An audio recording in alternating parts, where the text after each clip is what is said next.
couldn't help but adding some context in here because at lunchtime I had a brief glance at the AFR, and the lead story was Atlassian freezes hiring amid global software sell-off. So this is a company whose share price is down 75% in 12 months amidst questions of whether its product will survive the AI revolution. And I mention this because to the outside observer, this space is moving so fast that even tech darlings of 12 months ago are now having their viability questioned by how fast AI can evolve and possibly replace them.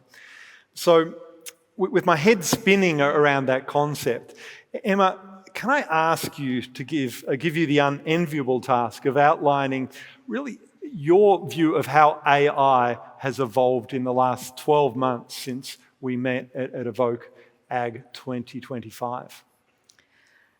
Well, at a similar pace that it did in the previous years. I think since November 2022, when we first saw the Gen AI revolution start, that pace of technological change has not lessened. In the last 12 months, you've definitely seen a move from the early adopters to agentic capabilities, so goal-seeking, multitask type automation that is now available.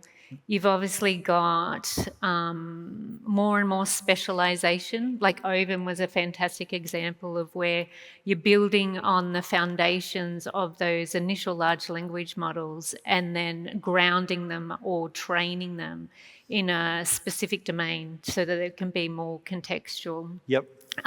It's going to continue. It's going to be very disruptive. AI readiness will never be done. And we just have to get used to adaptation, really. And it's interesting that you mention AFR. I mean, Microsoft's share price took a hit earlier this year after announcing the partnership with Anthropic. Because in the commercial sector, they're seeing that as a compete, and Microsoft, had a very close partnership with OpenAI and essentially funded a lot of the initial training of that model. But really, Microsoft sees itself as a platform company, like for others to build and innovate on. So, of course, we want all of the models to be accessible through our technology platforms. Yep. So that is what is good for the world. It's not necessarily what's good for the share price initially, but it'll no doubt recover. Yep. Okay. So rapid development, use cases or being deployed into multiple of uses, becoming more agentic, and the power of it increasing fast, its ability to execute and do multiple tasks at speed? Yes, although I would like to, and it's going to sound like a devolution rather than an evolution, I hope we get to a tipping point where we're talking more about small language models. Like really, we have a new commodity, which is like the token. So the thing that we've got to remember about AI is that it's not magic, it's very advanced maths. Yes. And it takes natural resources to generate that math, like the compute behind it. So I think that we had these very large language models with billions of parameters. If we can then try to refine down from there to say, how much compute do I need to really answer this question well? And that we start to be more mindful of which models we choose and hopefully get to what people call a frugal AI movement, to say you only use as much as you need to get what you need. Oh, I love that concept. Yeah. I love that concept. And Fiona, that might be a good point to bring you in terms of, because there appear frugal, very targeted aspects to the way you use AI. Could you explain for us how Bitwise Agronomy has harnessed AI and the practical problem you're looking to solve with that? Yeah, so we started our AI journey back in 2018. We were very targeted about the AI that we built. We used computer vision, and we used that to do yield forecasting for the berry industry. So we went about collecting the data that we needed for that. So we've got 3 petabytes of data now about berries from all over the world that we use to train our models on. And all our AI does is just really focus in on those berries.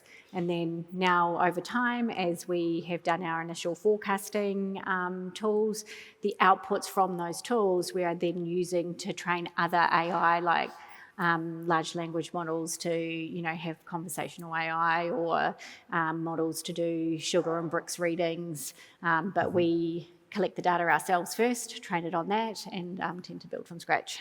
Yep. So at the moment, it's a business that focuses on berry growing. Yep. And why berries? So they're a luxury fruit, right? A high-value luxury fruit. A lot of money is lost when people don't forecast well. It's got a very short shelf life, and most of our customers are overseas and they're moving berries between borders. So you can lose money, millions and millions of pounds or dollars very quickly. So it's a high-value problem. Yep. Okay. And the savings from using this AI model and being able to predict with accuracy maturation, the savings for that, or is it a quality attribute you get because the berries are picked at the right time, cost savings? It's money. It's linked, basically, if you know when to forecast, you can tell the market what's coming, you can get a better price for your berries and you can make more money. Yep. It's as simple as that. Yep. Okay. And so at the moment, it's a berry-based business. Is it something that you could roll out across multiple other crops in time? Yeah, we have looked at that. We started in wine because I have a vineyard, but very quickly we realised that the wine industry weren't willing to pay what we needed to cover the cost, and the return on investment wasn't there. So we went laser focused in berries and knew we could go deep in the berry industry and produce sort of more products in that industry. Once we have, saturated the market and think we've got we've got product market fit, but we've got more customers and we're really owning that space, then we'll start to look at maybe other crops. But, the berry industry is big enough for us to, be laser focused and really give a good quality service and a product that works for those customers. Yep. And so at the moment, my understanding is that AI you're using is for monitoring, processing large data sets, precision forecasting. Yep. In time, as large language models or small language models are developed, do you see yourself bringing generative AI into your business, and what sort of service might that offer in time to berry growers? Yeah, so we're looking at the moment in the early stage of developing our sort of conversational large language models, which could be small language models, because we're just taking it on our historical data from our customers. So 50% of our customers have been with us for more than 2 years. And, we've got, say, some customers that are like 5 years in, we can say, hey, what was the weather doing this time last year? Or tell me about block A this time last year. How many growing degree days was there? And am I on track to pick the same amount of yield? And, we get asked those questions every day by the growers because they don't have the data science teams to kind of like pump out the data. So we'll build a language model based on that. And then the other part is that, yes, we use vision-based AI and computer vision where we look at the different phenological stages of the fruit, but we have what we call our ripening curves. So we've looked at over 100 different genetics types of berries. We've got about 500 ripening curves. And so now what we can do is we can run that through AI and start to predict out what the ripening curves look like. So what does this Driscoll's variety of strawberry look like in this region, and how do we predict that's going to grow? Yep. Okay. And in terms of that future, how long do you... No, this is the question I wanted to ask. I'm very keen to hear about Microsoft's products in this area, in agriculture too, but a final question, please, Fiona. Interested, did you identify the problem first in agriculture, seeing we have a problem with this, or did you come from the tech side? I'm learning a lot about AI. How could I apply this? Oh, look, that's an interesting one. I don't know if I'm really too sure. So I started playing with ag tech in my own vineyard back in 2016. I Yep. built robots, I built swarms of drones, I did LoRaWAN networks with sensors, Yep. and I knew that AI was coming and pretty close. I was Yep. just waiting for a few things to drop, the compute power, YOLO, things like that. So when that dropped, I was like, I know there are very real problems that we can solve using this technology. I was working in Industry 4 at the time, so I was seeing these problems being solved. So we tried to do it for operational insight, but then we pivoted very quickly into forecasting using AI. So it was probably a bit of a journey of both. Yes. Like we knew these problems in ag tech because I was a farmer and I knew the technology and that it could solve these problems. Yeah, because that was very prominent for me in Ariella's story in terms of she talked about the fact that actually she was drawn to the issue of the health gap and women's health problems and looking at solutions for that before AI arrived, and that became the solution. So it's always compelling when the problem's found first and the solution comes in, but I understand also at the same time, suddenly the tech advances so quick, you also go the other way around of there must be a use for this somewhere in agriculture. And Emma, tell us a bit more about how Microsoft looks to solve problems in ag. You've mentioned that you're a platform in which you look for others to build on. How does that work, and what are some examples of that in ag? I think, well, there are pockets within Microsoft Research. So Microsoft Research, which is at arm's length from Microsoft, the sales organisation, does have researchers dedicated to like an agricultural context, food security context. Yep. And really what they do is they're using the tech stack to demonstrate how you can solve an ag problem, and then you'll see them release that as open source so that others that can then pick up that accelerator, it's often called, to apply it to localized context. So those that have worked in this space might have previously heard of something called Farm Beats, which is now called Azure Data Farm Manager, because we like to rename things constantly. But really you're just seeing how you can use technology to essentially create a digital twin of your farm to help you optimize your inputs and maximize your outputs. So how can you be more efficient? But picking up on also, like, the technology will be relevant to agriculture and agricultural communities in areas like healthcare, like mental health, like work health and safety. Last night I had the privilege of sitting on a table at a dinner with a startup called Pippa, People in the Paddock Assistant. Shout out to them. It's amazing what they're doing with AI in terms of farm safety. So I think the way I describe Microsoft is that it's a Lego company.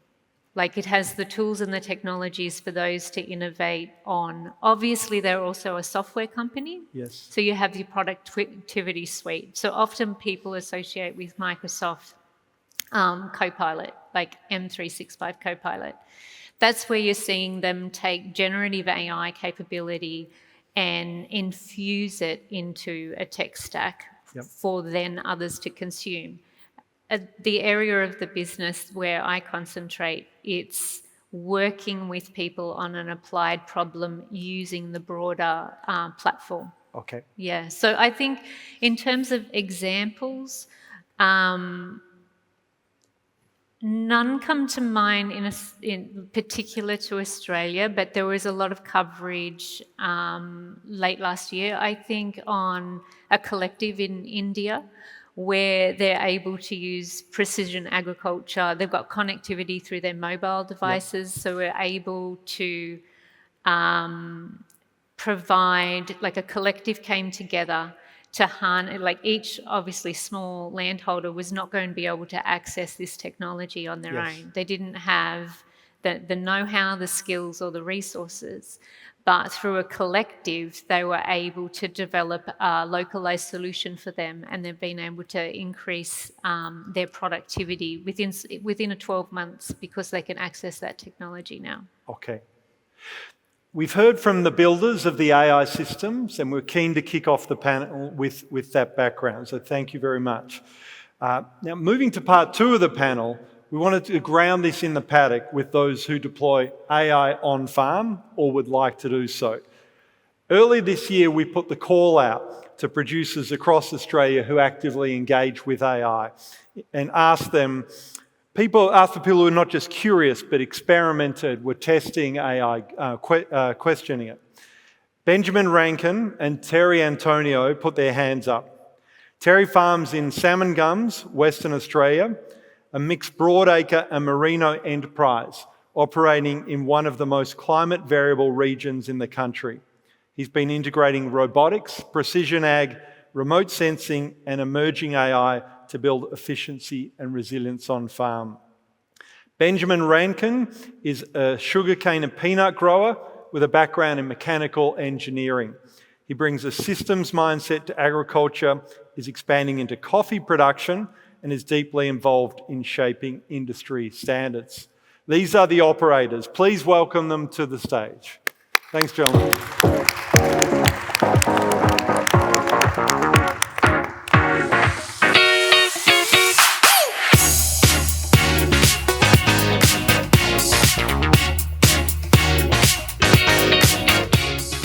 Thanks for joining us, gentlemen. And I hope when you stuck your hands up months ago to appeal, you're still not regretting that decision being on stage with us here today, because it's very important to have you here. I might start with you, Terry, in terms of, tell me a bit about how you interface with AI, how you use it at the moment, or tech more generally and AI as part of that. Yeah, okay. So I suppose over the last 5 or 6 years, our farm business has adopted quite a bit of different technology. Each piece of that technology is identifying a problem that we're experiencing and then looking for the solution to it. So starting with the problem. And then AI specifically, we're done a bit in the space with AI-enabled cameras around using the camera to collect images and help build out models. So we've had one of Guy Coleman's owl cameras for a couple of years now and help contribute images to his database and model, and those images are being used globally in research programs. And then I guess the camera part I see is the role of a farmer is to observe. We spend time, normally we get to spend time in the paddock observing changes with the environment, with the crop, animals and stuff like that. And as enterprises scale, we spend less time in the paddock. So having the ability to receive those insights without having to actually physically be there. Okay. And Benjamin, how about yourself? So we've got a very limited use of AI. At this point in time, covering a multitude of crops, it's really using AI to try to make the efficiency gain, particularly in administration, utilising it for fertiliser regimes, but finding it restrictive in that it's only as good as what you've fed into it, and that I can outdo the AI at this point in time. So currently realistically, it's taking me more time to try to teach the AI and get it to learn what I want. But I see a very big efficiency gain to be made once we get to the point that it's better. And it could also be that I'm not looking at the right AI, so yeah. And as you've heard Ariella's story of what she's developed in the healthcare sector, and some of what we've been talking about already, what sort of piques your interest in terms of where you see the use of AI for yourself going forward?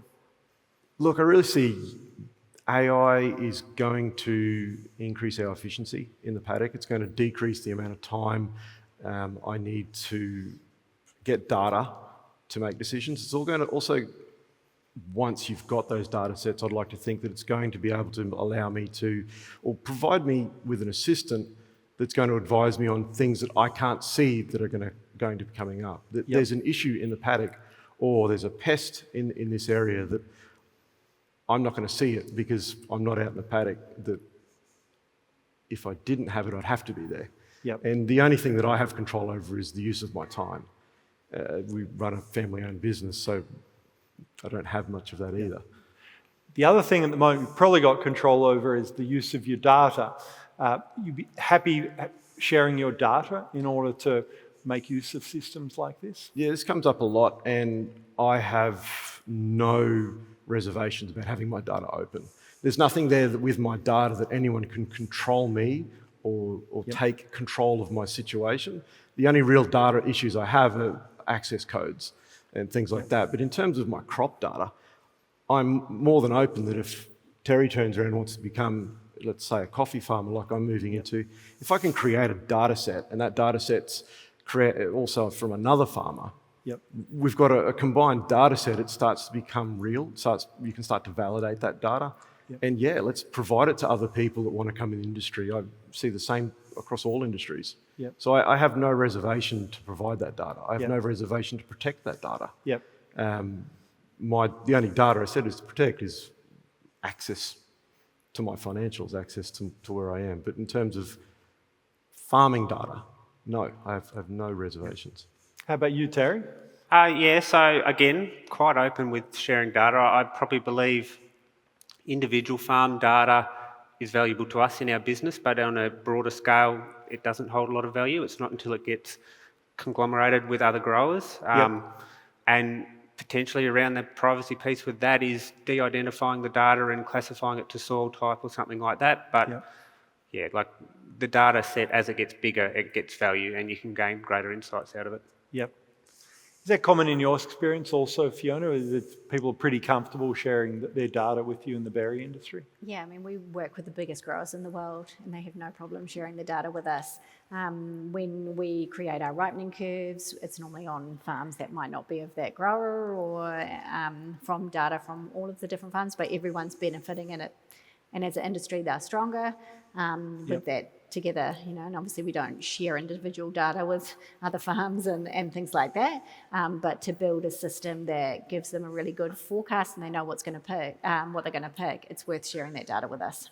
We treat it with respect. And how do you gentlemen reflect on the sort of systems that Fiona's been able to build in terms of the capacity that's brought to the berry industry? How do you reflect on that, sitting there watching what's been built in a different sector? Well, yeah, okay. I suppose I see it, I guess Fiona touched on it, it's a high-value crop. And by having a high-value crop, you can provide a product that, whilst it's more expensive to provide, there's still an ROI there for the growers. Coming from broadacre grains, that's not high-value stuff. Some of that stuff's limited, but yeah, like it's got its place in certain industries and certain crop types. Look, I've always had, it's an evolving opinion, but what you call your macro AIs, the AIs that I really see that and I'd love to see it, that every industry body has control of a macro AI, and that macro AI has the capacity for that crop. Now, as a farmer, I grow multiple crops. So I'd love to have a macro AI for every industry that I'm involved in. And if it goes back to an industry body that's set up properly, they have access to that information, they can validate it, they can use it for research and development. And then on top of that, I'd love to have, beside it, have an AI, a macro AI that's specific for my farm. I've got an AI and I've got CCTV footage and I can track where my feral pigs are. Is it the same mongrel pig in the same spot? So I know when to go down, I know where to trap, I know where to shoot. It could be down to pests, any pests, or it could be down to validating crop data. It's like, how much is that plant grown? Is it hyperspectral cameras or even later leaf monitoring? What's the health of my crop? But I want that overlaying one to be able to talk to me. I wake up in the morning, currently, jump in the cruiser, I go around, I check my pig traps, I check my rain gauges, I check my crops. I'd love to be able to pull up an AI and go, what problems are you seeing? So it's not treating it like it's a tool. It's like, mate, what do you think? Where should I put my focus today? And if I can reduce an hour a day of me stuffing around with something minuscule, then that's an hour a day I can either more than likely spend it on a tractor, Yep. or actually be with my family, which is the only place my time comes from. Yep. Emma, how soon do you think we're going to be able to address that sort of problem? Provide those sort of systems? Oh, well, you can definitely do that now, but it's about like an integrated system that's extensible. It's taking your on-farm data, it's linking it to regional data or satellite data, it's giving you real-time insights. We can build that system now. It's the commercials around how do we get that system to you? How do we, those that want to build that system, there are people working in that space. It's really a commercialization challenge, and it is a data integration challenge.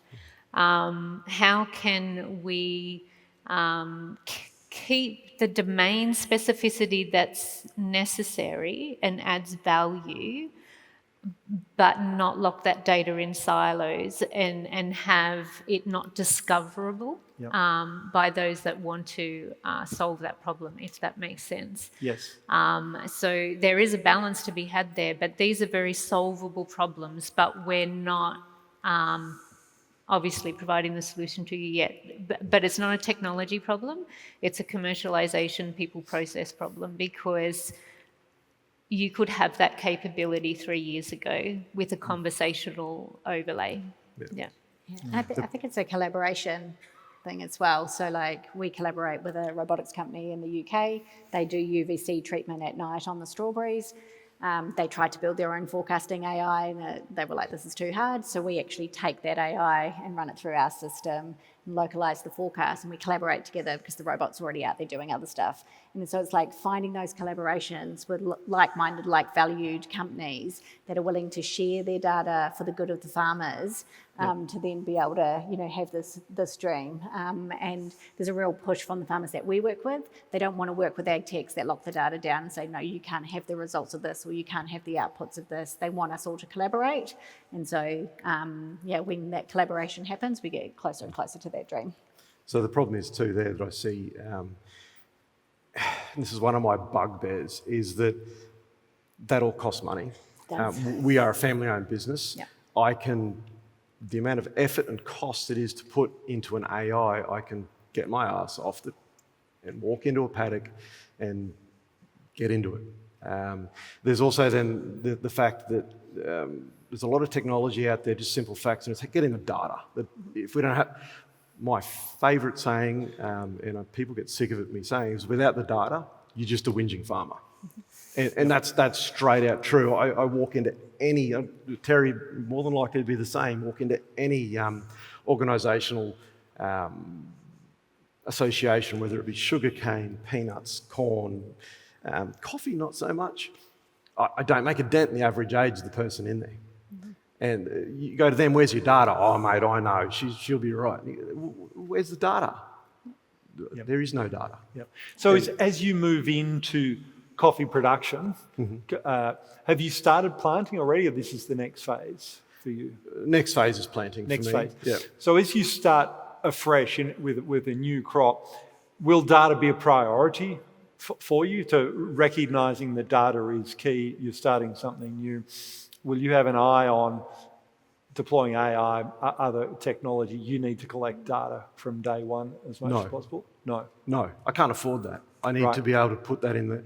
My focus is, I'm a family-owned business. My diversification is me going out there and getting it done, or employing someone, but then I'm diversifying and I'm trying to move in, and I won't trust anyone else. Yep. No, it's my first initiation is to get it in the ground, get established, and make money.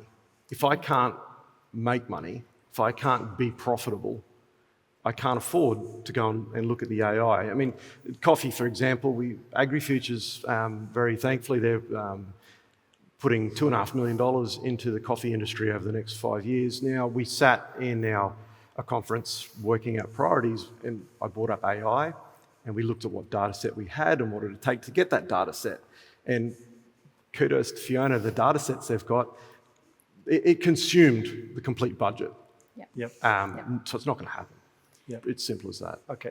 So you're looking for technology that collects the data for you, because you can't justify the cost of collecting the data yourself. Well, it's the cost of the infrastructure that collects the data. Yep. That's a big one. And having that data then that is the infrastructure, having it future-proof. Yep. So, personally, I don't know where Terry is, but we've gone backwards with technology because we've lost our communication capacity. We don't have communication over our farm. We're 10 minutes from Mariba, we're an hour from Cairns, and I can't have a conversation through the middle of an open paddock on my phone. So how do you expect me to put something in that isn't? And everything I look at, I had a good conversations with one of the guys today, and he sent me back in a direction that I had previously knocked out. But it's the infrastructure is the big cost. Yes. The AI, I don't think, will be the problem. The data centre for that AI could be, depending on how you do the model. But it's the infrastructure that's the big cost, and I'm not prepared to go and spend half of what I pay myself annually on some gear that I can continue to do that will be outdated in 18 months. Yep. Okay. How about you, Terry? Communication is a huge issue for anyone that lives in regional Australia. We're all well aware of that. I suppose, touching back on the data piece and collecting the data, I think the big thing is it's collecting the data in a way that can be used by a computer. You talk to any old farmer, they know this stuff. They have the knowledge locked up in their head, and it's about pulling the stuff out. Like for us, soils data is huge. We've got hugely variable soils. But you give an older farmer a packet of colouring in pencils and a map of their farm, they get pretty close to what our soil maps look like. Yep. So, that coloured in book doesn't go into a screen that automatically does stuff and stuff like that. So collecting the data, sometimes it's almost a replication of what we already know, but we need to get it in a format that we're able to make use of it. Yep. And I guess potentially that's where AI will have the potential to integrate more of that data as, into a similar format. Yep. I'm struck by your comment before, Emma, about the fact that the systems and technology are there to deliver what Benjamin certainly wants. And Fiona, you found a way to commercialise that because berries are a high-value crop, and it's worth the investment in collection of data and monitoring. And clearly Ovum AI are in a sector where there's enormous value in women's health, so it's worth the investment, and the available systems can be deployed, interface developed to service that discrete user base. Does this mean in agriculture we can expect that AI will creep in higher value agriculture first, which is higher value per crop, so I understand why there would be a strong business case there. But broad acre in terms of global scale would dwarf the berry industry. Yeah. So is that enough? Is it going to, so my question is, are we going to see AI deployed first in the high value intensive crops, and it will take longer to reach broad acre? I don't know, but AI is going to be adopted where you get this intersection of, it comes down to culture and want, basically, where there's nothing but opportunity to be seized here, but what's lacking is the innovation ecosystem to achieve that potential. I think at the World Economic Forum, they were talking about how do you seize the economic opportunity that AI presents, and it really comes down to it's sort of like token per dollar per watt. Like, is Australia going to be able to harness the opportunity, put in place the infrastructure and the innovation ecosystem to harness that potential? At the moment, probably not. Like, we're very fragmented. We need to simplify our systems. We need to choose problems that matter and solve them well. and then spread that benefit to many, so that we discover and we create patterns that are transferable. Yep. Where you're going to find adoption is where there's investment and interest and a pain point that someone's willing to take a risk on. So if that's like a high value crop comes first, Yes. you would hope through our research sector in coordination with our government sector and RDCs that, similar to the example that I spoke about in India, where a cooperative got together to solve a problem and then made it so it was able to be delivered and co-designed with a cohort of farmers. We need those collectives. So those that know how are helping the many. We have collectives in Australia. We have very, very strong cooperatives, CBH or corporates like GrainCorp that we interfacing strongly with their growers. Do we not have that cooperative infrastructure here? I mean, you will see it more and more. It's just like, so for example, like I'm aware, at least at CSIRO, where they're working on my climate advisor type capability, but you got to think of how we fund research in this country. It can be very short term. There's a lot of different performance metrics on researchers. They're not able, they're not empowered to think longer term. When you see fast-paced innovation, or even if you looked at Microsoft, for example, there has been incredible innovation in data center design in the last 3 years. That has gone from ideas, like ideation in Microsoft research, to applied in modern, like, hyperscale data centers now. Yeah. That sort of compressed innovation timeframe comes by creating the systems to allow people to think, to ponder, to integrate and ideate all of these things. But that's hard when we are in a fragmented system that's driven by short-term thinking, more of a mind on the politics of the funding than there is on the enduring capability of it. Yep. I think, Fiona, you got it done. yeah. So, I think tell us about that within this system. Yeah, so I don't know, this might be a little bit controversial, but basically we don't focus on Australia, and it's because like labour costs are high here, so it's like expensive to collect data when you're on your farm, you're short-staffed, all of these things there. It's so expensive to do business here. And so Australian farmers, and I'm one of them, you know, I think we really just want to be followers. We're not leaders, and we're not like at the forefront of innovation. And we should just own that. That's okay. Like, that's fine. Like, it takes all sorts, right, to make the world go round. Where we see this technology being adopted really well overseas, we've got the cost of staff that can collect the data, the value of the problems there. They've got labour issues, so they know that they need the data. The farms are of a scale that, like, you know, Peru, you've got 500 hectares of blueberries in one spot. How are you going to pick that all? Sure, you've got 10,000 pickers, but you've still got to put them in the right place and be efficient with that labour. So, you know, we had to go overseas and work with international growers that wanted this technology, that were willing to help us develop it, because they didn't have the problems that we have with our cost of labour and short staff here in Australia. And I think the cost of labour is at the core of it. When you're paying, you know, $40 an hour to get grapes picked, like, you're like, no, I'm not going to spend that to have someone collect video so I can, you know, build AI out of it. But, you know, overseas, when you're paying, you know, less than that, and you've got, you know, some of those issues are taken away, then, you know, we can do these things. And there's AI and, you know, broadacre, there's AI in oranges, there's grapes, there's everything that we see. It's all out there, and it's all being commercialised. We just need to tap into it now. So which countries are you going to where you're finding adoption of your product is so greater? we're in Chile, Peru, China, Spain, Poland, UK, so England, Scotland, North America. England and Scotland aren't famous for low labour costs.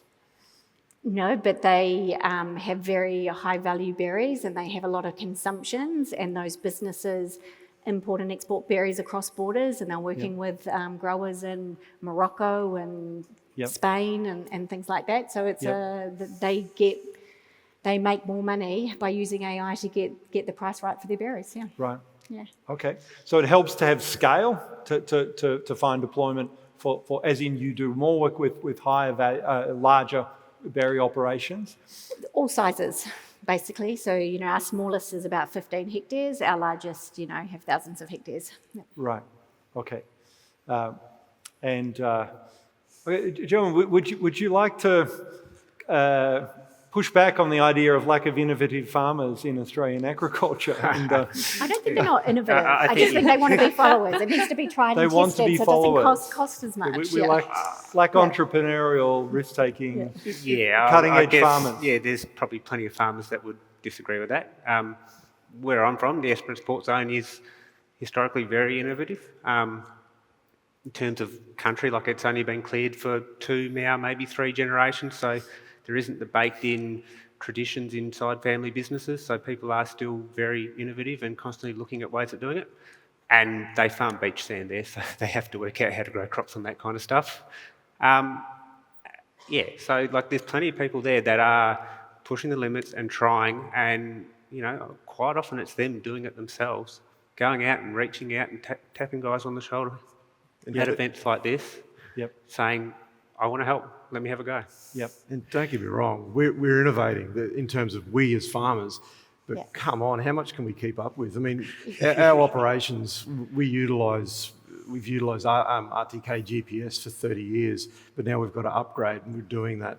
We utilise spraying drones, I utilise visual drones, I utilise bird detection lasers and deterrent lasers on parrots. Yeah. But I've only got so much money to spend, and we're not making the money. I mean, look at sugar at the moment. There's a whole industry down the East Coast. We're below the cost of production now. Yep. So we're innovating, we're using all this technology. Here we're talking about AI, but we're talking about everything that goes, or the AI can assist us with. There's only so much we can do with our time. Okay. Right. Speaking of only so much we can do with our time, we have 5 minutes left to go. We have a room here full of people with startups, investors in technology, supply chain managers, research. Each of you in turn, 1 minute or less. What is something you'd like to ask for, a key message you'd like to throw out to the audience to help you progress in this area and the way you'd like to see Australian agriculture or your business move forward? Please, Terry, start. Okay. So I suppose one thing that I've involved in with grower groups at home is the engagement between the producers and the tech side of the industry. There's probably a big gap there, and quite often, stuff is pitched to producers that the producers are sitting in the room going, I don't understand what this is for. So it's having that engagement levels earlier on, like the producers are ultimately your customer, but they're part of your development team. Having those conversations and working from the problem up, not the other way around. That's probably where I see a lot of wasted time and money within the industry. Okay, thank you. Benjamin? I suppose a request, it's future-proof of your concept and making sure that it's going to continue. Like, I suppose we're happy to, a lot of farmers are happy to invest and work with individuals. We want to work with a small business. But what we've been finding is those businesses they've done their entrepreneurial work, they sell it on, I'm left with something that's no longer supported. So if someone's going to develop a business and they're going to be there for the long run, I want them to be there, but I want their equipment to be there for the next 10, 15 years.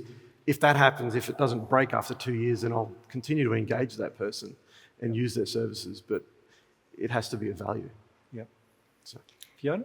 Mine would be there's a very important place for research, but we disproportionately put so much money into that and not enough into adoption and supporting adoption of farmers. So we need to repurpose some of that money because AI's been researched so much. We're reinventing the same thing with 10 different research organisations or universities. But use some of that money to actually deploy on the farms, give it to the farmers so they can actually use that to engage with companies like us and make it a success. Yep, okay. Thank you. And Emma, please. I think there's more effort needs to go into the people and the process part of innovation, not just the technology. I don't think we've got a translation rate on yesterday's technology uptake, let alone tomorrow's technology. And the pace of technology is going to change. I think we've got deep systemic barriers to innovation and fostering an innovation culture in Australia. And central to that, which is themes that others have picked up on, is the concept of transdisciplinarity. Like, who owns the problem that you're trying to solve? Make sure they're always at the centre of the innovation process. Never leave them behind. And figure out a way to unlock the potential in Australia, in our research ecosystem. I think we have to value each of those pillars. We don't want to rob from Peter to pay Paul, but we need to realise the adoption cliff. That translation is not coming through. In AI innovation, like with a lot of my customers, we see a lot of experimentation, but a failure to scale. I call it the POC Valley of Death. People they tinker and they do enough to be amazed, but then they're not doing the hard work to realise the potential from it. And that hard work comes through to procurement or partnership models. Yep. It's the work behind the scenes. It's not the technology that's the barrier. Okay, fabulous. Ladies and gentlemen, please join me in thanking our panel this afternoon, Terry, Benjamin, Fiona and Emma. Thank you very much.